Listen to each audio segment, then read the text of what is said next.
Quarta parte da nossa aula. Neste bloco, eu quero estudar com vocês o artigo 217, letra A. Estupro de vulnerável. Pessoal, não tenho dúvida de que todos os crimes contra a dignidade sexual, o 217A é o mais cobrado em concurso.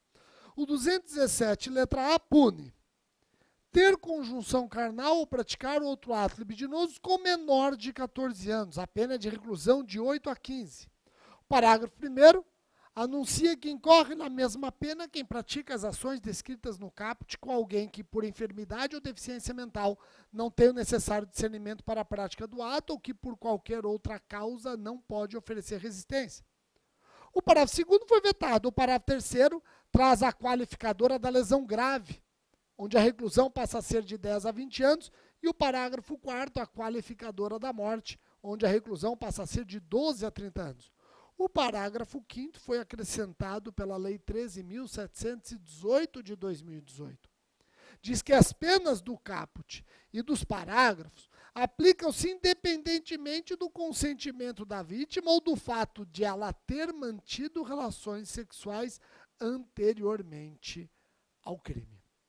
Bom, vamos analisar com calma o artigo 217A, começando pelo vulnerável. Vejam que a vítima é pessoa vulnerável. Esse artigo ele foi incluído pela Lei 12.015 de 2009 e antes o vulnerável estava no artigo 224 do Código Penal. Quem era o vulnerável antes da Lei 12.015 de 2009 e quem passou a ser o vulnerável depois da Lei 12.015 de 2009? Antes, a lei no artigo 224, que inclusive nem era um tipo incriminador, era uma norma complementar do 213, do 214, era uma norma que presumia a violência, considerava vulnerável a pessoa não maior de 14 anos, olha só, não maior de 14 anos. Isso significa que no dia do 14º aniversário, continuava vulnerável, só deixava de ser vulnerável no dia seguinte ao 14º aniversário. Também era vulnerável a pessoa portadora de deficiência mental e pessoa sem capacidade de resistência. Com a Lei 12.015 de 2009, o vulnerável passou a ser tratado no artigo 217A, um crime autônomo, um tipo incriminador. Considerando o vulnerável menor de 14 anos, olha o que eu falei, menor de 14 anos, no dia do 14º aniversário, deixa de ser vulnerável. Deixa de ser vulnerável. Então, ele encurtou em um dia a vulnerabilidade.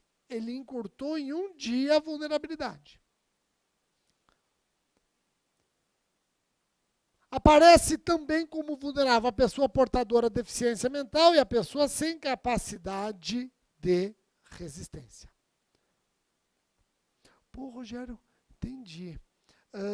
E esse artigo 217A é hediondo, né? Sim. Mas era hediondo antes do 217A?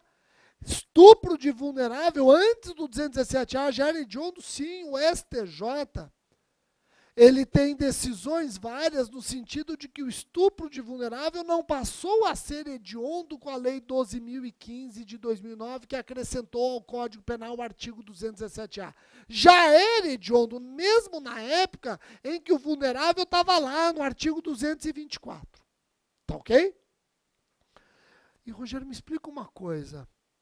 Essa vulnerabilidade, essa situação de vulnerabilidade, ela é absolutamente presumida. Vamos trabalhar, por exemplo, com o menor de 14 anos. Uma pessoa com 19 anos mantém atos de libidinagem com um menor de 14 anos, com um menor de 13 anos de idade. E aí? Cometeu estupro de vulnerável? E se esse ato de libidinagem foi consentido? E se eles namoram? Ou já namoraram? E se o menor com 13 anos já era experiente sexualmente? eu tenho o crime? Está aqui, ó. Vamos imaginar que fulano com 19 anos mantém conjunção carnal consentida com uma jovem de 13 anos. Houve estupro? Uma primeira corrente vai responder que sim. A situação de vulnerabilidade é absolutamente presumida.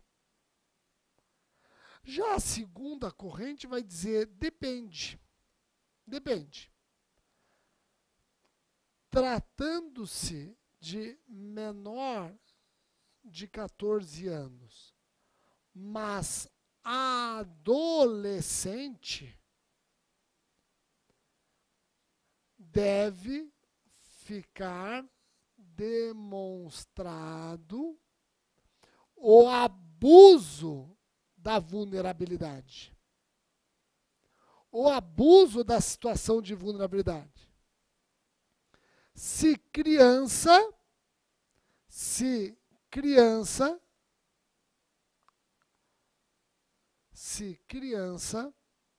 a vulnerabilidade é absolutamente presumida. A vulnerabilidade é absolutamente presumida. Então vejam as duas correntes se degladiando. Uma primeira corrente diz sim, a situação de vulnerabilidade é absolutamente presumida, pronto, acabou. A segunda corrente fala, calma, se for menor de 14 anos, mais adolescente, tem que ficar demonstrada a situação de abuso de vulnerabilidade. Só quando for criança é que a vulnerabilidade é absolutamente presumida. Rogério, qual das duas correntes prevalece? Lembrando que eu só estou falando do vulnerável menor de 14 anos. Só estou falando do vulnerável menor de 14 anos. Qual das duas correntes prevalece? A que entende que a situação de vulnerabilidade é absolutamente presumida, pronto, acabou? Ou aquela que diferencia analisando o caso concreto e, no caso de adolescente, exigindo o abuso da vulnerabilidade? Prevalece a primeira corrente. Inclusive, foi sumulada pelo STJ, súmula 593. A súmula 593 diz: para a caracterização do estupro de vulnerável, previsto no 217-A, basta que o agente tenha conjunção carnal ou pratique qualquer ato libidinoso com pessoa menor de 14 anos. Estou falando somente da vulnerabilidade em razão da idade. Ó, abrange somente a vulnerabilidade em razão da idade. Em razão da idade. O consentimento do menor de 14 anos, sua eventual experiência sexual anterior ou a existência de relacionamento amoroso entre o agente e a vítima não afastam a ocorrência do crime. Então, eu estou falando de uma presunção absoluta da situação de vulnerabilidade. Mas, insisto, a súmula só trata do vulnerável menor de 14 anos. A súmula só trata do vulnerável menor de 14 anos. Rogério, e por que a súmula só trata do vulnerável menor de 14 anos? Vamos entender por quê. Ó, antes da Lei 12.015 de 2009, como eu já alertei, o vulnerável estava no 224. Era o não maior de 14, pessoa com deficiência e pessoa que não pode, por qualquer causa, oferecer resistência. A lei, antes, tratava dos vulneráveis no mesmo dispositivo. E vejam que no caso da pessoa com deficiência, a lei não exigia sua falta de discernimento, bastando a anomalia. Agora, com a Lei 12.015 de 2009, nós continuamos com 3 vulneráveis, mas em dispositivos distintos. O menor de 14 anos, ele está no caput. Pessoa enferma ou com deficiência mental está no parágrafo 1º. E a pessoa que não pode, por qualquer outra causa, oferecer resistência, também no parágrafo 1º. A lei agora trata o vulnerável pela idade no caput e os demais no parágrafo 1º. E por que a lei fez isso? Por que a lei trata o menor no caput e os demais vulneráveis no parágrafo 1º? Por quê? No caput, pouco importa o discernimento ou a capacidade de resistência do menor. No parágrafo 1º, o discernimento do enfermo ou deficiente mental deve ser aquilatado, bem como a capacidade de resistência da pessoa. Opa! Por isso que a presunção é absoluta somente no caput. No parágrafo 1º não pode, eu tenho que aquilatar o caso concreto. Perfeito. Você entendeu isso? Perfeito. Só o legislador não entendeu. O legislador resolveu acrescentar ao 217A o parágrafo 5º, ampliando o alcance da súmula, que antes era somente para o menor de 14 anos, também para a pessoa com deficiência mental. Pessoal, mas calma. Quem falou que a pessoa, apesar de ter uma anomalia psíquica, ela é incapaz de discernimento para atos sexuais? O legislador, você esqueceu que o Estatuto da Pessoa com Deficiência diz que a deficiência não afeta apenas a capacidade civil da pessoa, inclusive para casar-se e constituir união estável. Não afeta o direito de exercer, ou da pessoa exercer direitos sexuais e reprodutivos. O parágrafo 5º está mandando considerar crime, mesmo no caso da pessoa com anomalia psíquica, independentemente do consentimento. Enquanto que o Estatuto da Pessoa com Deficiência diz que ela tem direitos sexuais e reprodutivos, que ela pode casar e constituir união estável. Será que o nosso legislador está querendo alijar a pessoa com anomalia psíquica da vida sexual? Vamos imaginar alguém com autismo, que é uma anomalia, autismo, é uma deficiência, autismo. Então ela não pode praticar atos sexuais, ela não pode casar, não pode reproduzir. E aí, legislador? Vai ser estupro de vulnerável? O Estatuto da Pessoa com Deficiência garante o exercício de direitos reprodutivos. E agora? Como resolver esse conflito? Pessoal, para configurar o crime, deve ficar demonstrado o abuso da situação de vulnerabilidade. O abuso da situação de vulnerabilidade. No caso da pessoa com deficiência,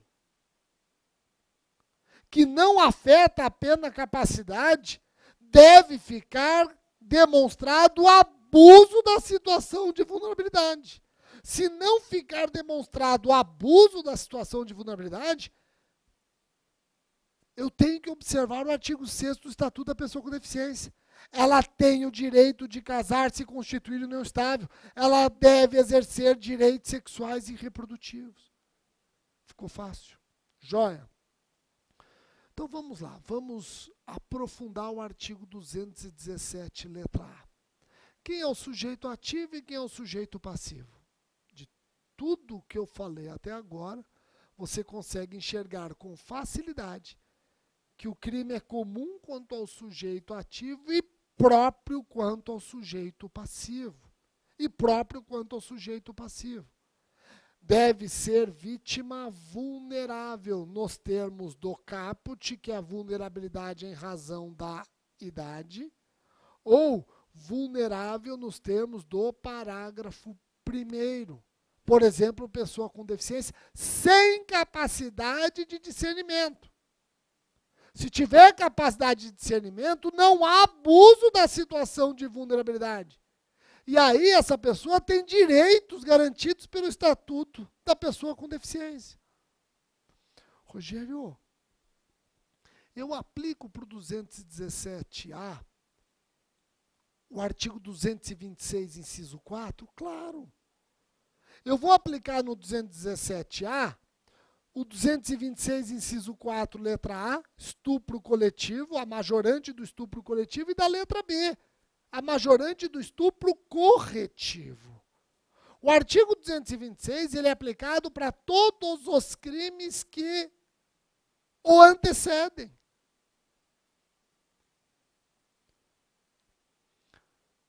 E qual é a conduta punida no artigo 217-A? Eu vou parar aqui. No próximo bloco, eu vou aprofundar com vocês a conduta punida no artigo 217, letra A.